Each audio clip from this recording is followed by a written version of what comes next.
성분은 주파 성분으로 표현됐을 때의 성분들을 어떻게 분석할지 가장 기본적인 FFT랑 STFT라고 하는 기법에 대해서 간략히 소개를 드릴 예정입니다. 그리고 이 진동 신호에 대한 이해를 하셨으면 구동계에서 생기는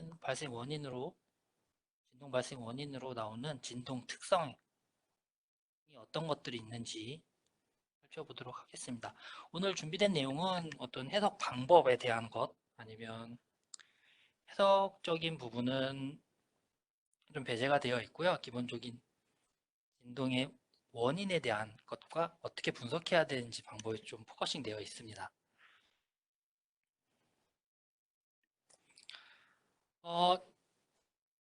먼저 진동 발생 원인에 대해서 좀 간략히 설명을 드리도록 하겠습니다.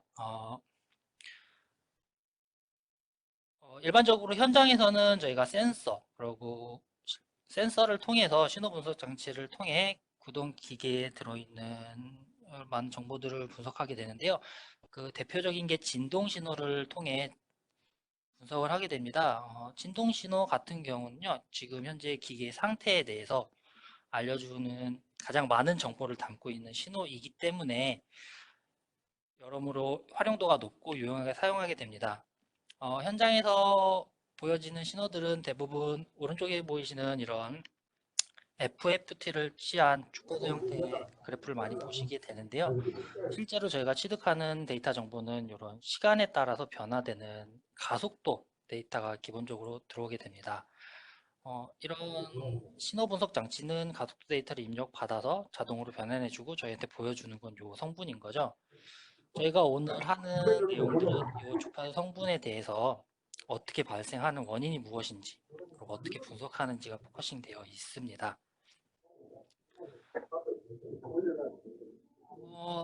이어서 저희가 오늘은 구동계 시스템에 대해 차저 분석 방법을 소개해 드리는데요. 기본 구동계 시스템을 구성한 요소는 기어, 샤프트, 베어링, 하우징 이렇게 아이디어한 네 가지 형태로 구성이 되어 있습니다.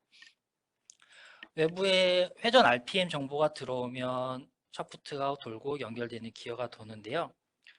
그러면서 동력이 전달돼서 분포하게 되는데 진동을 발생하는 가장 메인 요소는 기어의 물림에 의해 생길 때가 가장 큽니다. 기본적으로 이런 시스템에서는 80% 이상은 기어에서 온 성분이 대부분이고요. 그렇게 온 기어의 성분이 샤프트를 타고 성분이 이동을 하고 그 이동한 성분은 베어링 그리고 베어링을 통해 하우징에 전달돼서 하우징 전체를 떨게 됩니다. 왼쪽에 보이시는 이 알록달록한 컨투어 같은 경우는요, 저희가 스트레스나 디폼 같은 게 아니고요, 실제 구동했을 때 생기는 가속도가 어떻게 분포되는지 되는 형태의 영상입니다. 실제로는 이렇게 전파된 진동 가속도 성분들이 하우징 외판을 떨고 그 떨림을 저희가 느꼈을 때는 진동이라고 표현을 하는 거고요. 그 떤 외판이 어떤 매질, 공기 같은 매질을 통해서 전달되었을 때 저희 귀에 들리면 그걸 소음이라고 표현을 하는 겁니다. 기본적으로 소음이랑 진동은 크게 다르지 않고요. 그냥 표현하는 수치가 다를 뿐이며 어떻게 발생되고 전달되는 과정은 동일합니다. 저희가 메인으로 하는 것은 지금 기어, 베어링, 샤프트, 하우징에 대해서 어떻게 발생되는지 좀 더 보도록 하겠습니다. 기본적인 소음 진동 발생 원인들은 다음과 같은 요소들로 구성되어 있습니다. 기어 같은 경우는 저희가 물림률이라고 하는 물림 상태에 따라 달라질 수가 있고요. 그다음에 전달 오차, 치강성, 백래시, 구동 조건 변화, 그리고 샤프트 같은 경우는 많이들 아시는 뭔가 편심, 축전열 불량 같은 요소들이 대부분입니다. 베어링도 정렬 불량에 의해서 많은 진동이 발생하긴 하는데요. 베어링 자체에서 발생하는 진동량은 극히 작고요. 베어링에서 생길 수 있는 메인 요소들은 베어링의 파손, 베이스나 볼의 파손이 일어났을 때 좀 더 많은 진동이 발생하게 됩니다. 그리고 하우징 같은 경우는 딱히 어떤 구동을 하면서 만들어내는 진동 요소가 없기 때문에 그냥 고유한 특성인 공진 특성을 보유하고 있기 때문에 이렇게 크게 구분돼서 볼 수 있고요. 요거를 조금 더 상세히 보도록 하겠습니다.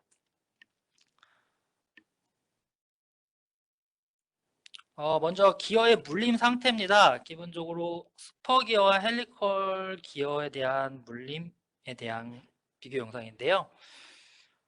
보시면 스퍼 기어 같은 경우는 쭉 일자 형태로 물리게 되고요. 헬리컬 같은 경우는 약간 사선에 물리게 됩니다.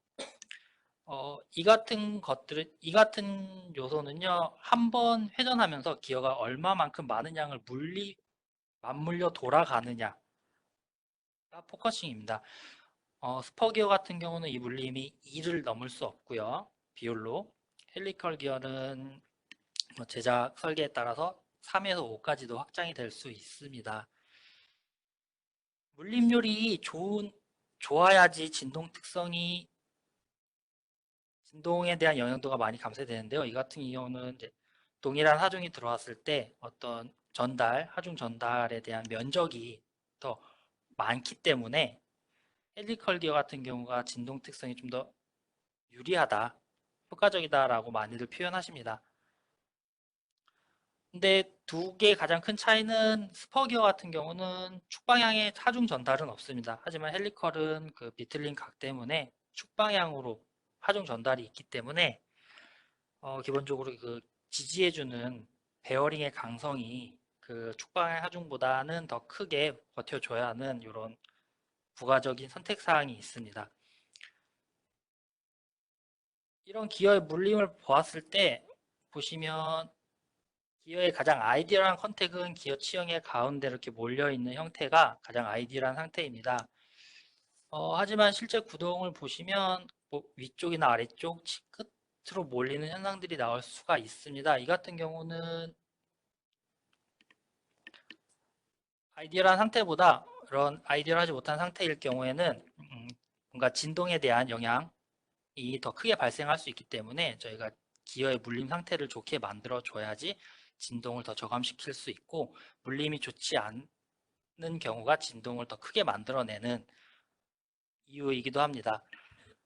이런 물림 상태 같은 거를 파악하기 위해서는요, 기어 자체에 특수 페인트를 발라서 실제 구동을 해보고 그 상태에서의 그 마모된 페인트가 깎여 나간 부분을 보고 접촉이 어떻게 이루어진지 평가하기도 합니다.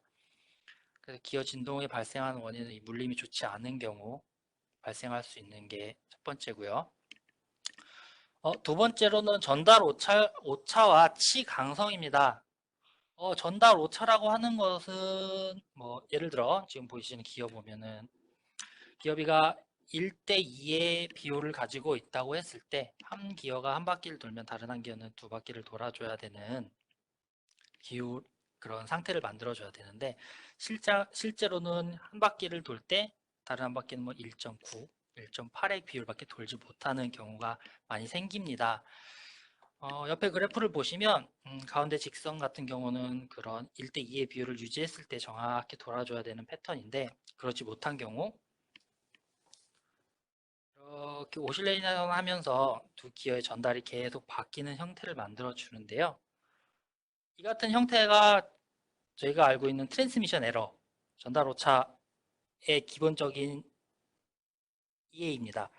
이런 전달 오차를 만들어내는 이유는요, 밑에 보시면 기어는 계속 물림이 생겼다가 떨어졌다를 반복하면서 동력을 전달하게 됩니다.